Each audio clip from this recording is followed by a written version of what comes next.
Listening back at ttradio.org. Don't forget to like and subscribe to enjoy more live education conversation from TTR. We hope you enjoy this show. Outstanding and world-class vision and world-class this. I'm a real leadership geek, honestly. I've spent my whole career reading books and chatting to people. I just find the whole thing and the announcement, the way it's been announced, bizarre. If you could move away from a model where teachers are so intensely focused.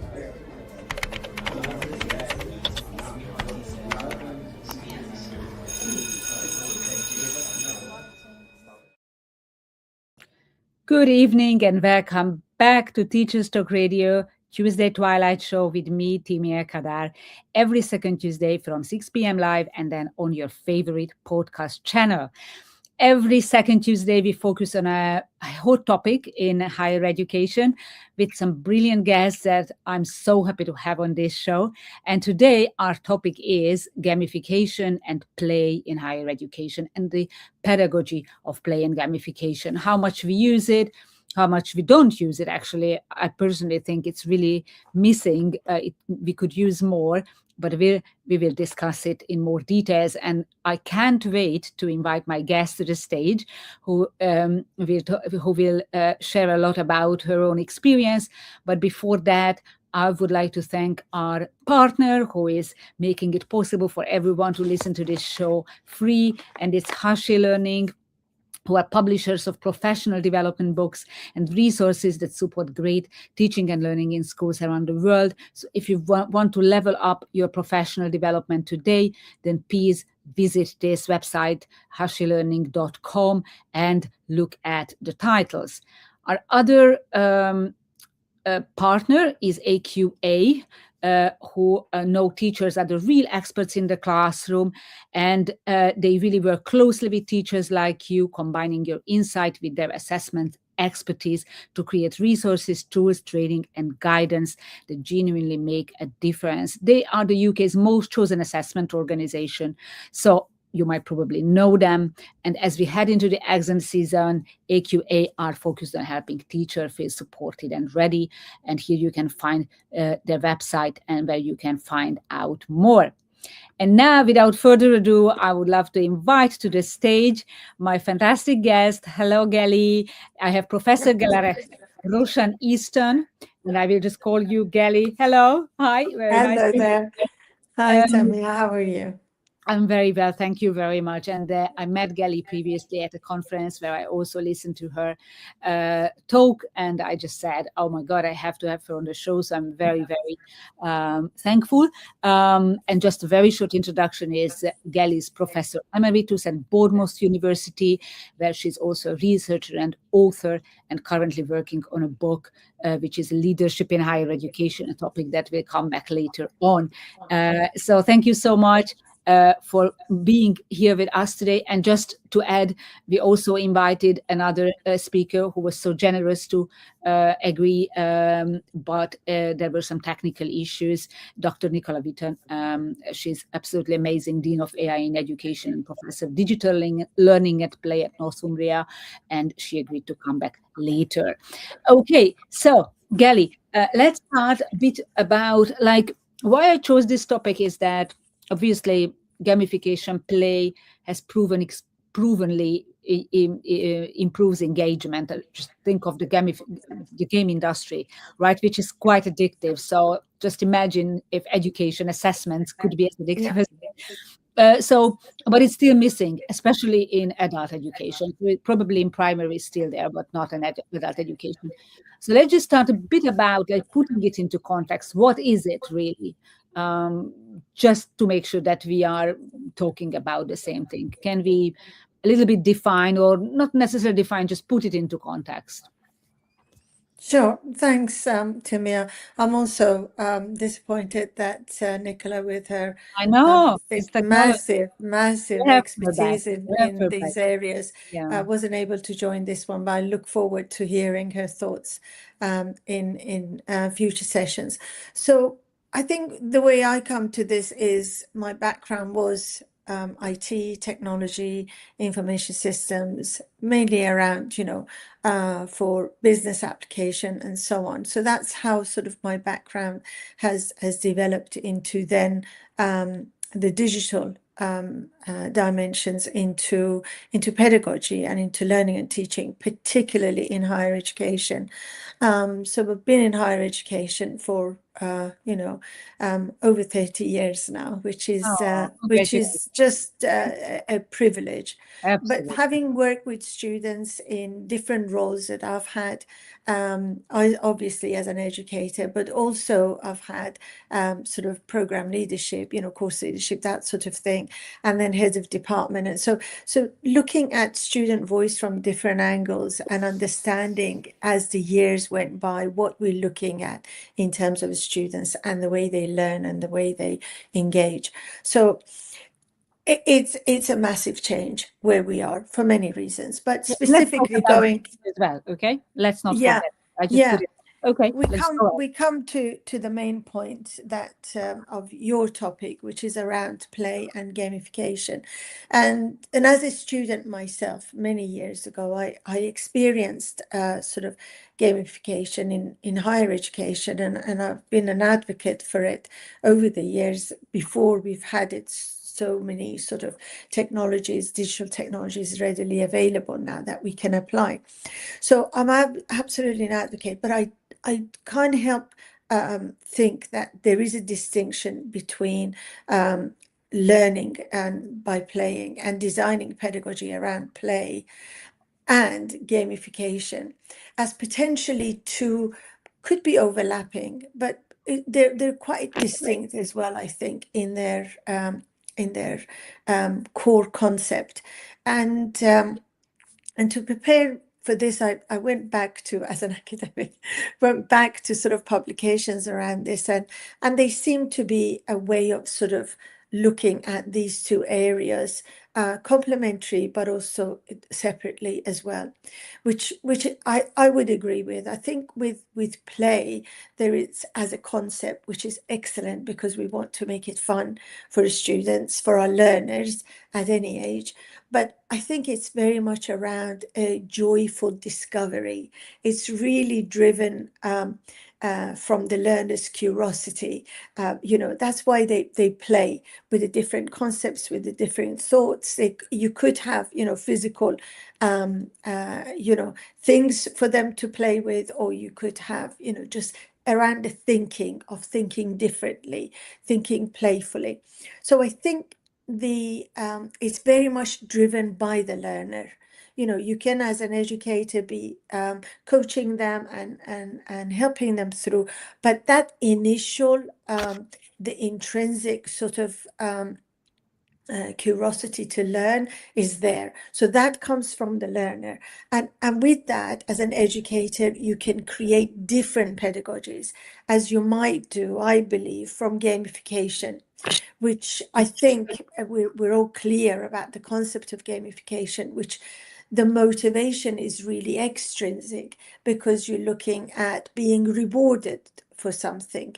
You get a badge, you get a voucher, because you did this, or you get a sort of a reward of some kind, which gaming industry does so well, to keep you engaged and take you forward.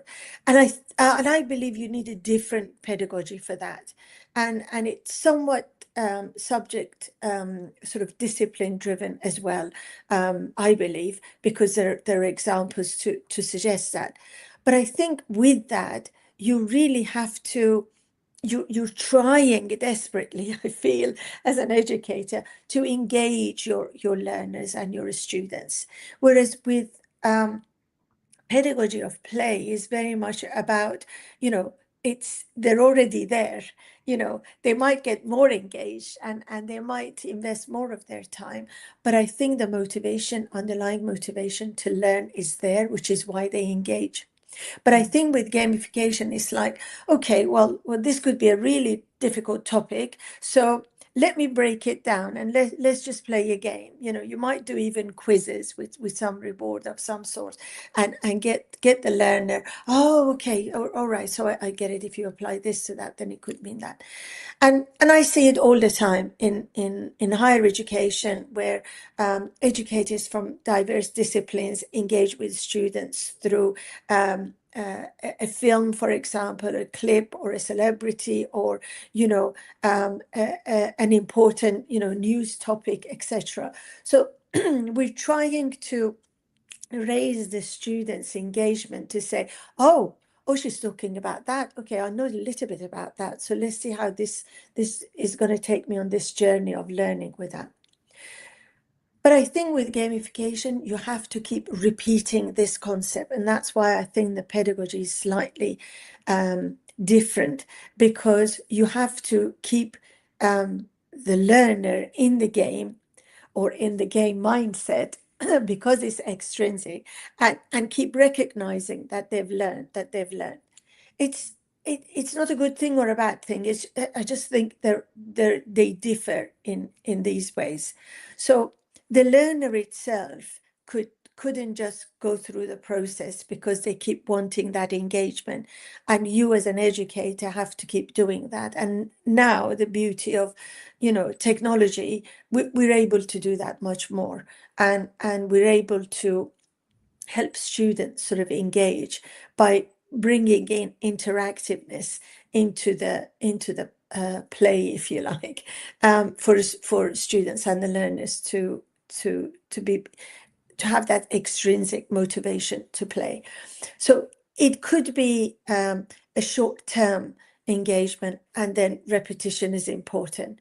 Or you might do it just for an instance of you know, a syllabus in the topic that you really think the students need engaging, and it's very maybe theory heavy, and you're trying to bring in a sort of a gaming concept into this to help them, you know, engage with that part of the topic. But I think with play, it's an ongoing thing. It can be much more creative. It can be much more sort of self-driven from the learner's perspective as well. It's like workshopping something, because ideas and creativity just flows from that. So I think at the outset, I thought I'd just share with you my view of you know, play as a form, you know, to bring it as a concept into learning, which I think is hugely important at any age. And I think the gamification side equally very important, but understanding when and how you might apply them. And then you know, in a single session, you might apply both, I don't know. But the important thing is to try and understand that. Both of them will engage the learner. There is absolutely no doubt. Learning will take place, but but how far are you going to design this pedagogy to make sure that the learning outcomes at the end are achieved, and the student is also satisfied? Because I think just learning itself, oh well, I've learned this now, but you know, that I've enjoyed the journey of the learning as well, which brings them back to the classroom. And that's partly what I was referring to earlier about the types of learners we have in higher education, you know, whether they're adult learners with different responsibility, whether they're, you know, the younger adults, 18, 19, 20-year-olds who come to university, they have financial commitments, you know, that they need to work, for example, or they have caring responsibilities, you know, trying to then tell them that you have to come to these classes because, you know, it's important for you, and learning will take place if you come to the class or if you take part online in a learning. It really has to have some value for them. And I've heard that as you know, Deputy Dean for Education some years ago in the business school, where a student came to me and said, I just paid 240 something for this lecture and I didn't learn anything, and I could have stayed at home.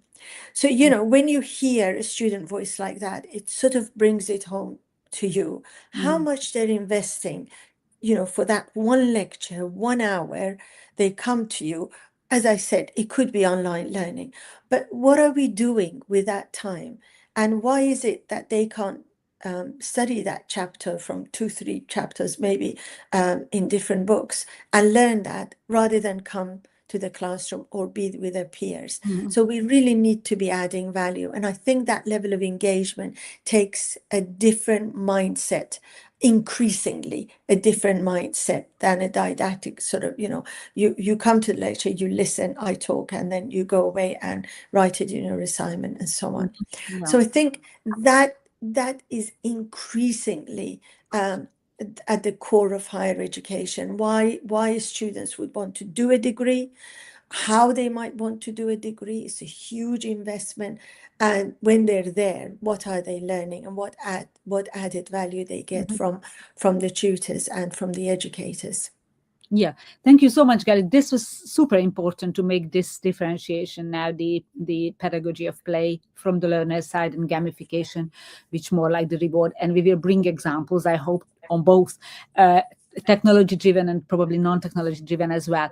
And I think that point was excellent, that you say that when we use the pedagogy of play or even gamification, we add more value as opposed to them just watching the video at home or reading the thing or just watching the recording at home, right? Sure. And I'm sure that your publications also include just a little bit about like, why does it increase engagement? The pedagogy of play, let's talk, or actually we can talk about both separately, but why does it work? Why is it worth? I mean, yes, it adds value for the student, but at the same time, it also makes the memory retention is better.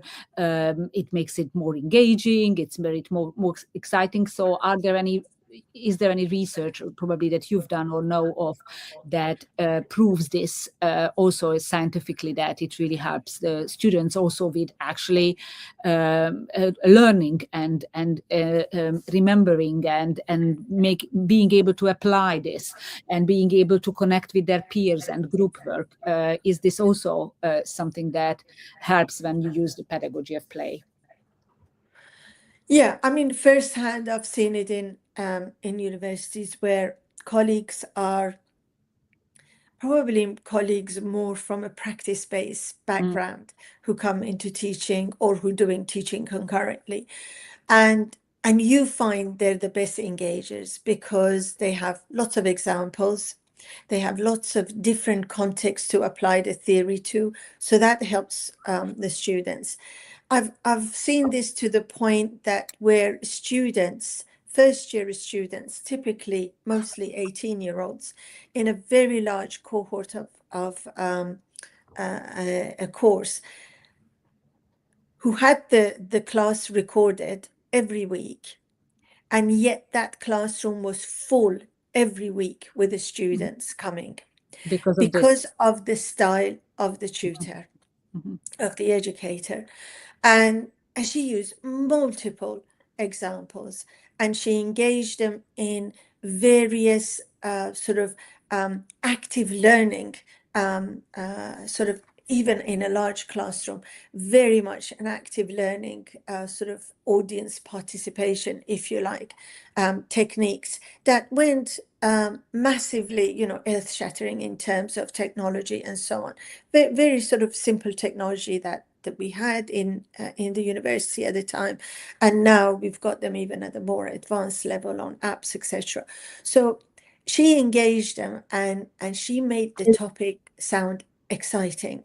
I don't think anything can replace a good educator, a passionate educator who is learner focused. And I think we can do all of these different pedagogical designs in the classroom, outside the classroom, prep them, etc. But I think if we're not vested as educators, I think students would see that and they would find that gap. But if we are, then they're with us whole way. And I've seen that in terms of attendance. Absolutely, I totally agree with you. Yeah. And I've seen when they're not attending, and I've seen that in my own examples, whether they're not attending or when I was, course leader for the classes that they didn't attend, and we had to have conversations, etc. It was for very good reason.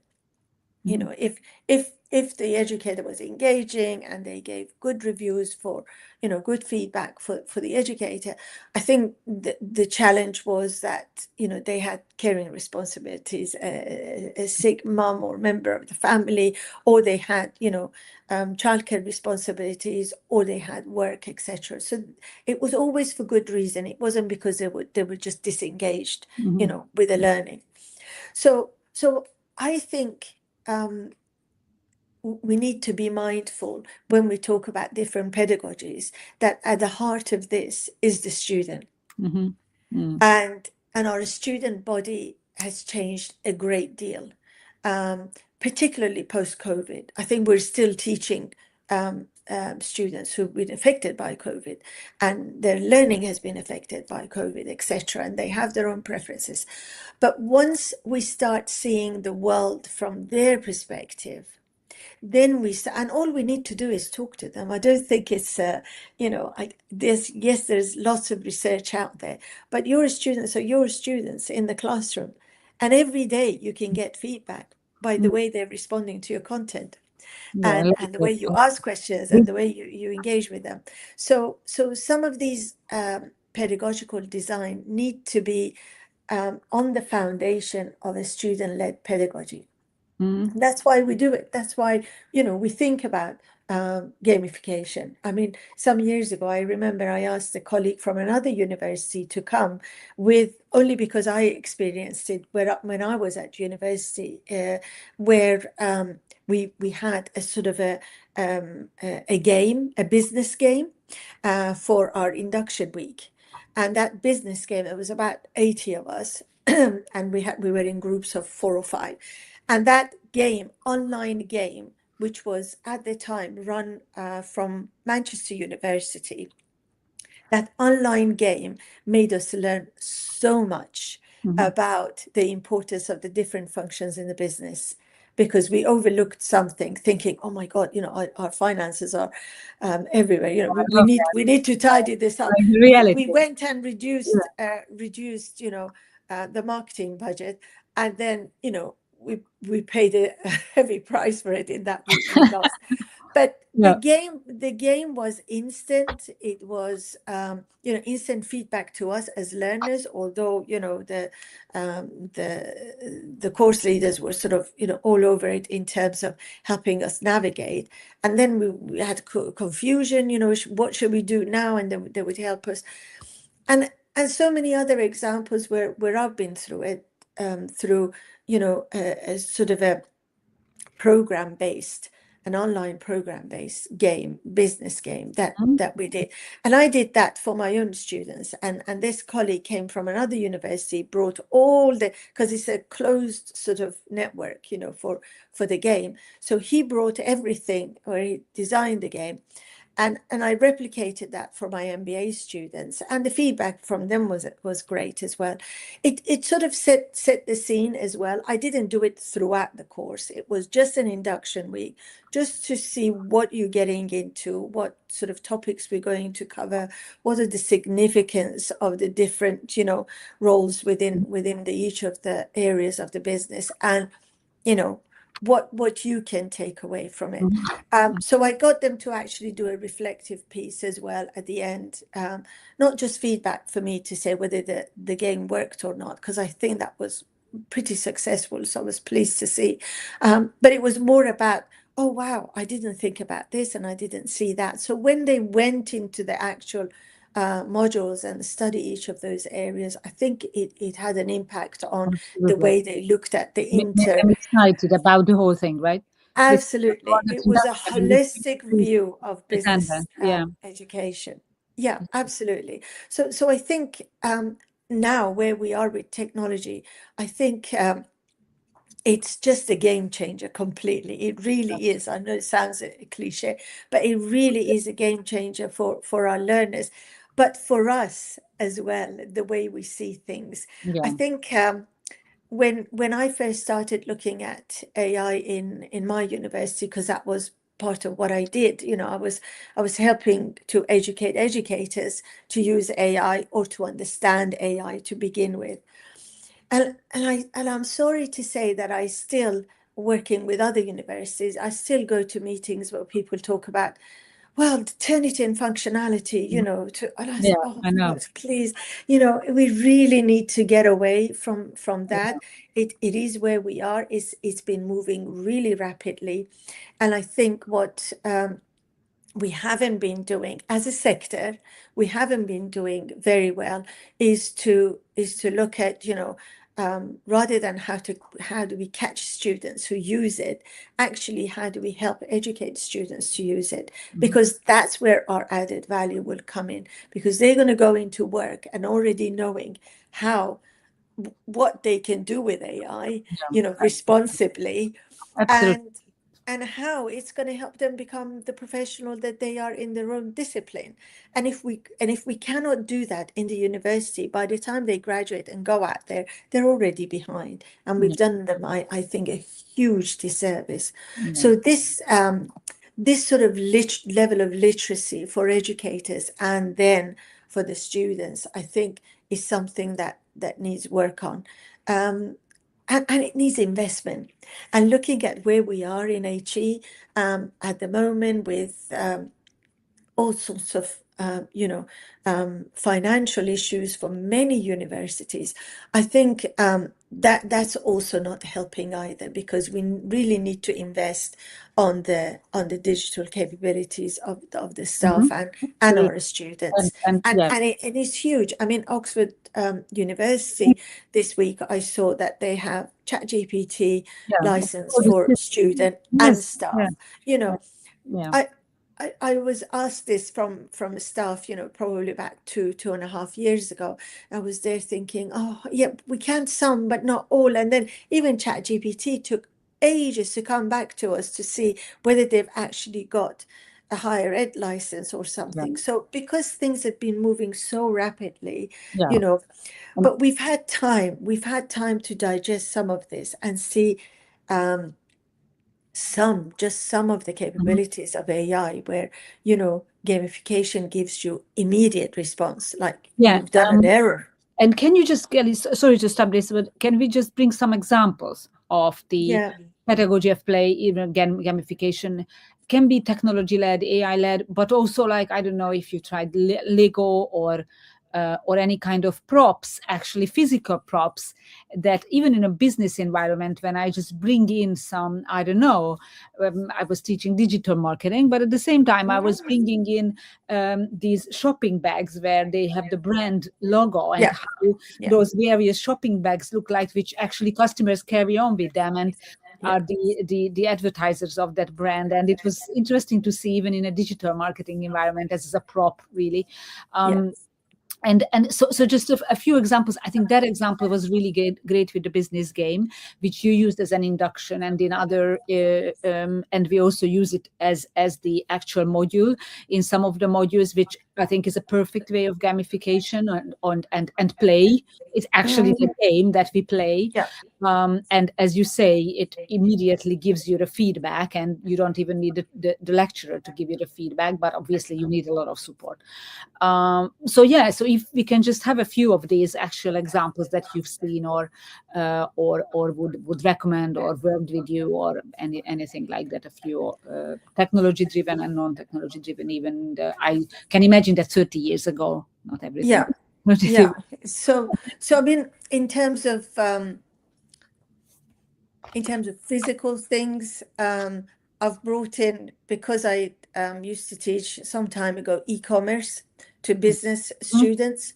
So I used to actually take them into a lab that we developed in the business school. It's a closed lab, closed network, to help students work through, working with routers and connecting up cables, etc.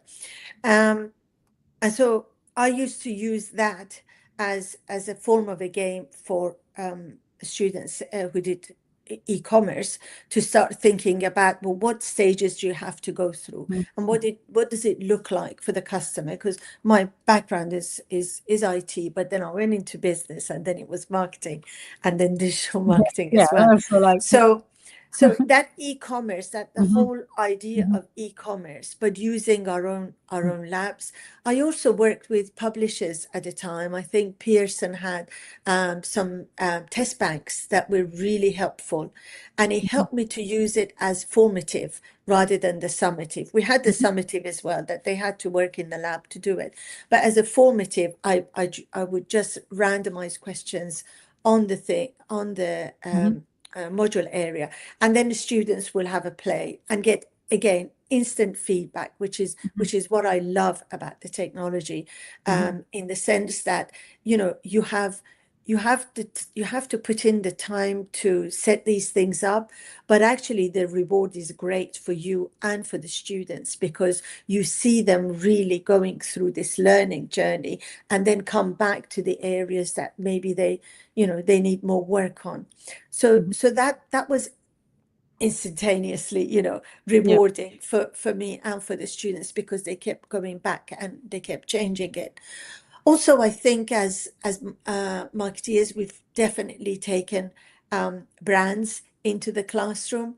I've done that more digitally than, again, sort of physically, and I would get them to start creating something, and you can do that. You can do that with different. I mean, I'm using Gamma AI, which is sort of a form of an alternative for me to PowerPoint, but actually it's very powerful, and I've had to tame it because it started taking my stuff and did other things with it. So I get students to play around with that, and I get, they might not use it to present, as part of the module, but I just want them to start thinking about alternative tools, to think about, how they might use it. And also in presentations as well, I try to use, some form of gaming, if you like, with them to try and see whether, when we're comparing brands, for example, that's typical that, and particularly in classes where I've got a lot of overseas students. So they're not always, familiar with the brands that we might use in the UK or in Europe or in the Western world. But even if they are familiar, I like to use their brands as well. So I rely on them a lot. I do some reading around a sort of a regional bank, And how do you use gaming there in the presentation? How do you? Yeah, how? There's a question. How do we use it? So I get them to start developing, their thoughts and their concepts, and then start putting. I get them to create, but I've got the sort of template for them, but they go out amazingly. They start creating a poster, and they have to do everything in that very small poster, because if I give them, and that's formative feedback, that's not summative, and because if I give them a hours to prepare something or do something, then so we almost like workshop it, and they fine-tune this poster, which we use different tools for, and then as they go through it, that's a journey for them, that if they move things about, how might that look like in terms of them communicating. So it's almost like a communication game, as opposed to anything else, because the theory, I think they've got somewhere, they would have read up on it and they would have prepared for it, but it's a communication game for them, that if they're sitting in the boardroom and they have 5 minutes to talk maximum, how would you get almost like an elevator pitch, but a bit longer. Role play. It is role play kind of thing. Yeah. But with that, then they get to critique each other as well, which I find then helps them to develop this to a next level. And then sometimes after that session, which we dedicate to this, or to share this, then they come back and say, well, I've done this because I saw X's poster, and this is what I'm doing with mine now, and I've incorporated this. So they suddenly go, because it's all digital, they suddenly go very creative with that, and it's a much richer picture of what they wanted to communicate about their particular area.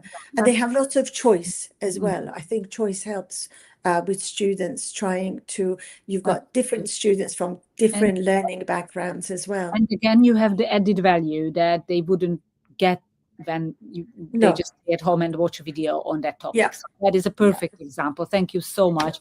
So everybody, thank you for following us. I'm here with Emeritus Professor Gelareh, and we're talking about the pedagogy of play and gamification. We go on. I would like to talk about one event we'll have, and then we'll come back.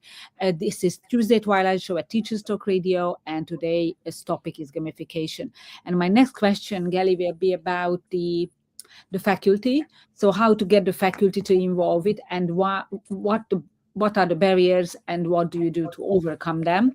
Okay, but before I'm getting to that, I would like to mention the upcoming Teachers Talk Connect 2026 conference, which is our annual CPD and networking extravaganza in Manchester on the 14th of March, Saturday. Tickets are free. And you can look at this website that you can see on the screen, ttradio.org/connect 2026, to get your free ticket. And we are back with Dr. Gelareh. And my next question about, like we're talking about the pedagogy of play and gamification, and we so far have made some excellent distinction between the two, and also you brought some really great examples and made it really tangible what it really means. So thank you so much. But now I would like to move on, I think it's still underused. I don't know, and you can disagree with me. In some disciplines, there's a feeling that it's too childish, or it's too, for adults, is not appropriate, or some faculty might feel that it's not appropriate for them because it's not elevated enough. What is your experience in this, and what are the easiest entry points if you'd like to educate the educators, if you'd like to bring faculty over and really convince them to use it more in their teaching? I think faculty are typically willing, and they want to, because they want to see their students learn, and they want to see them doing well in the module and in the course, etc., and go forward. I think there are a couple of challenges. I think there are a few challenges, but I'll probably focus on a couple. Yeah. I think one challenge is to make sure for the leadership that they actually factor in educators' education on their practice. To have time to reflect on the practice, to have time to work on their practice and enhance their practice. I think that's a huge factor that I have experience of when working with colleagues. They do get excited. They wanted to know what AI is doing, and how their students are working with it, and how can they learn more so that they can do more and prepare their students. But I think, yes, time is a challenge. And then it comes from the top always, that, we always say education is important, we always say, but sometimes the education and the research track seem to be competing, which isn't healthy. And in some institutions, education is already a given, but your research output is your sort of currency and the focus when it comes to annual reviews and so on. I think they're both important, and I've tried, as you mentioned in previous books as well, we try to make sure that where people are doing all of these things in their practice, you know, really student focused, bringing in play, bringing in gamification, and bringing in innovative, different sort of pedagogical strategies that really engage the students. We try and help them to say, well, there are platforms you can publish this as well. And, you know, it's not competing with the research focus, if you like. It can actually complement it. But I think in doing all of these things with the educators and with the faculty, is that we have to use a similar mindset. So if we're talking about play, then we have to use a playful approach for the faculty. Yes, we have to make sure that we kind of like, we ask them to engage students and be playful. So when we do staff development, it has. What does it look like? Really? Because if we just take them to a workshop and say, you know, this is what you have to do, and then it's chalk and talk again, which isn't engaging. And with everything else that they have to do and they're responsible for, they probably go from the session thinking, yeah, okay, I've got a list of things that I should be looking at. But if they are in it and they're actually practicing, and this is in the AI workshops that we had with faculty, and looking at, you know, the different ways you can use these tools. First of all, understand what they are. Secondly, learn how to apply them. And thirdly, we used, as you are doing today, a lot of examples. Look, this other person in this faculty has used it in this way. And they would say, oh yeah, I like to do that. How do I do that? So I think that's part of it. Definitely really getting their hands dirty, if you like, with a play, because I think the motivation is already there. It's not just like the gamification part. It's intrinsic. That's, you're really right. The motivation is there, and there should be a platform where we can see what others are doing. I always say this, that quite interestingly, teaching is quite a solitary profession, even if you are with students, a lot of students sometimes, but there's no colleague there where you can actually see what they're doing, right? Like not in an office. And you mentioned over this amazing 30 years experience you have in education, in academia, and how much it has changed in that period. And if we focus on the technology and probably also on display and gamification, you mentioned that it has become easier. So if you think back, like how it has become easier, what is it that now you can do with technology and AI, how you use it in this sense? I mean, if you look at predictive analytics, if you just look at learning and predictive analytics, there's a lot of AI-enabled tools there. You don't need to go and create a whole thing or buy a new thing. So I think that's really important. The platforms that we use for students as LMS, if you like, you know, they already have a lot of AI enabled, and third-party tools as well. You know, they have a lot of AI enabled functionality that help you engage the students. So let's just use those. In the workshops, we try to use the tools that faculty use with the students for them. And they say, oh, I didn't know you could do that.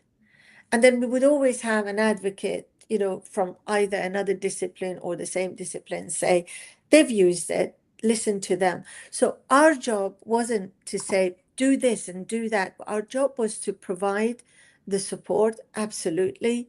Our job was to make sure that there is guidance and walkthroughs and everything, you know, online, offline, etc.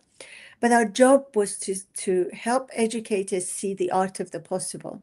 And at the moment, I mean, up to, I'm still doing some guest teaching.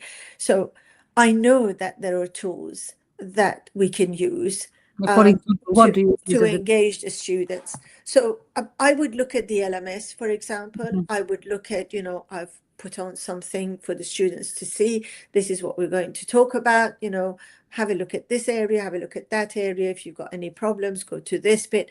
I can just follow the students through to see digitally Have they engaged with that? I mean, it's difficult to say, have they engaged with a single article, for example, but have they looked at it? Have they downloaded it? How many people have done that? How many people did it prior to the class? And then messages I might put up there about, you know, in the last session, we talked about X, Y, and Z. You know, you might want to concentrate on this, and don't forget this bit, you know, relates to the assessment and so on. So a lot of that work is you know, just monitoring the students' learning journey, if you like, digitally, and then trying to attach that to other things. So if you've got earlier work from them, they've already submitted, you know, what grade did they get, and what did it look like, the pattern of engagement online with things, and their attendance and so on. Predict how they will behave. Exactly. So I think that's I great. think that's part of it for us as educators to try and look at. But also there are other sides that are really exciting for me anyway. That you know, late summer I was playing with a package, literally playing. We were inviting. We use that term all the way through when AI hit higher education. We were asking people, just play with it. Just put in your assignment question and just see what it comes up with. And then I had a little sort of podcast where I would go to the different colleagues in different faculties and who've used it and say, how did you use AI? How did you use generative AI to help you with your assessment, you know, to devise your assessment, to devise your pedagogy generally, etc. And then it was always an invitation to play. So one of the last things that I looked at in the late summer was a particular company who is looking at grading student work, formative or summative. And first you hear that and you think, oh, I can't do that. And we had that challenge in my institution where people are, you can't have people grade. One of the biggest time-consuming challenges for some of our faculty was the number of students we had on some of the cohorts, and therefore when it came to assessment. On the one hand, you want to make sure that you give them good feedback and feed forward so that, you know, learning continues even after they graduate, obviously. On the other hand, you want to make sure that you give them as quick a sort of a feedback as possible. You know, if you think about the earlier works around constructive alignment and the teaching and the assessment and so on, you know, they're not separate. The students are learning, and you need to bring them closer together, and you need to give them continuous feedback on that journey. So for me, the AI-enabled tool to be able to use my feedback or my marking criteria, my feedback comments, and then looking at the student, I'm simplifying, obviously, looking at the student work and grading it according to the parameters I've set. And then me going in and saying, you know, doing a random check and say, yeah, that sounds about right. I think this is between this mark range and that mark range, or that's a definite fail, or whatever. You know, I think that level of it takes a lot for us to invest the time, at least first time, to understand the tool. Because, you know, the last thing, because it is a risk that for people who are very busy and say, I'm sure it's right, you know, I'm sure that fail is a fail, and we really have to move on. And the feedback, you know, is already there.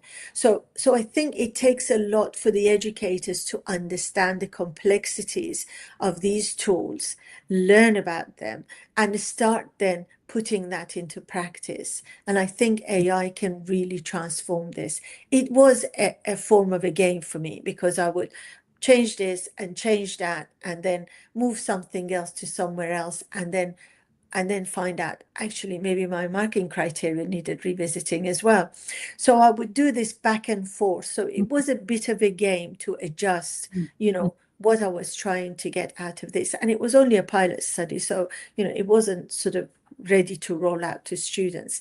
But I think AI can bring in a lot of exciting things. If that's what it can do for us, imagine what it can do for the students. Absolutely. You play that back to the student in another context, not necessarily an assessment piece, you know, give them a sort of a case study to review and evaluate. You know, that's instant feedback to the students, which is what they need. And that's part of the satisfaction of playing a game, because you know where you went wrong and you can modify it and adjust it immediately. Yeah, and it's just fun and exciting. I love the word. I remember when it was like 2 years ago when I told students, when we were just said, and I said, put it into ChatGPT or AI, have a look at what it does, and everybody's like, oh, are we allowed to do this? So and it was a while I did ago. that as well. I appreciate it. But they're like, wow. And then everybody got excited, like, oh, Yes. that is great. Yes. So this is Yes. fun. This is what we Yes. talked about, fun, Yes. right? Yeah. And yeah. And personalization, I think, which is so important, because we have such diverse body of learners. You know, people like to learn in different ways. People have different pace of learning. So I think, and we've got people from different backgrounds, you know, coming from overseas as well. You know, they were exposed to a different education system. So all of these things tends to help level up the playing field, I think, for our learners as well. And we don't have to work that hard to do it, because already the technology is taken you know, the brunt of that away from us. Yeah, absolutely. Yes, thank you so much. Fantastic thoughts. I have one last question just about gamification, because we talked a lot about more the play. It's about the rewards, as you said. Can this be, after some time, a bit boring? Because when it's only restricted to the badges and the just the scores, or other students who are not really motivated by actually that kind of rewards. Or so a little bit about this. I really wanted to pick your brains, if you could share some thoughts before we finish. Well, students and faculty, we had some sort of online tutorials for faculty, particularly around AI, but looking at you know, incorporating digital tools in the pedagogy, and faculty, you know, we had a sort of badge system, and didn't excite them. Wasn't something that they necessarily wanted to go for immediately, but maybe they felt, I don't need to do the badges. I sort of need to understand this bit and that bit, because those are the bit I do, and that's fine. This takes me back to what I was saying earlier about making sure that there is time, space, and importance given to the faculty's learning as well. But I think, going back to the students bit, I probably referred to this right at the beginning, which with gamification, you have to keep going, you know, because the motivation comes from, is extrinsic. It comes from the badges and the rewards and the next level and the next level. So what do we do if as educators we have to maintain this, you know, gaming of the learning all the way through? But I think if we're strategic for our pedagogies, we can bring it in at certain points, because it's only at certain points that students need to engage, and you want them to feel motivated to engage, because maybe it's boring for them. It's really interesting. I had an instance in a workshop where somebody was saying, you know, we showed them a page of text, basically, that somebody had on a slide as we were looking at practice and engaging students. And this particular faculty member said, I think that's really important. We need to read. And I said, you know, but on a slide in this format, yes, it's an article, you go and read, but you're trying to now engage the student with the principles that you took away from that article, to get them into the concepts and the theory, and then get them more into the, you know, the detail later. And it was really interesting, because they already were, if you like, an expert in the topic. They felt that students would find it interesting as well, because after all, they came and to study this particular subject. And all of that is true, but not for somebody who hasn't done this for several years of their life. You know, they're new to it. So what can we do to help them learn? And gamification can help sort of ease off those sort of areas of theory a lot. But I think at the beginning as well, because at the beginning, students are having to think, to be honest, more strategically about, you know, what work can I do based on my timetable, based on my other responsibilities, based on just getting to uni and the expenses, etc. So they need to think very carefully about what they can engage with. And if they're in the beginning of those first few weeks, they're coming to the lectures or the workshops or the sessions, or even if they're watching online, and they find that, you know, there's this rolling of somebody talking and me listening, and okay, I can just transcribe it, summarize it maybe with an AI tool and see what the key points are. But I think if we want them to feel excited about whatever it is that they're doing, having a practice sort of level engagement is really, and you can do that. You can do that with tools, or you can do that, as you said, actually bringing in the brand logos and saying, you know, whatever activity you might Lego, have. actually, some use Lego. That as well. Yeah. Anything like that would be super useful. But you need to have that preparation and an investment of the time and the energy and the creativity right. Really of the faculty. About it. It's easier to stand in front of the slide and talk about it rather than investing the time. How will I demonstrate it rather than explain it, right? Yes. So absolutely. And sharing is so important. I think sharing amongst colleagues is so important. All of our resources that we try to have at the university for the center that I was responsible for, you know, it was all about learning from each other. Learning from each other all the time, because if you see it in practice, it takes away that edge of, you know, I'm now going to sound like this person, you know, going in with a new idea. No, someone else has done it and it worked really well for them. Why don't you have a try? And it's about having a try, because if sometimes it doesn't work, it's, you know, you do that and it's a complete flop, and you think, it went so well for Timia, why didn't it go well for me? I did almost everything that she did, you know.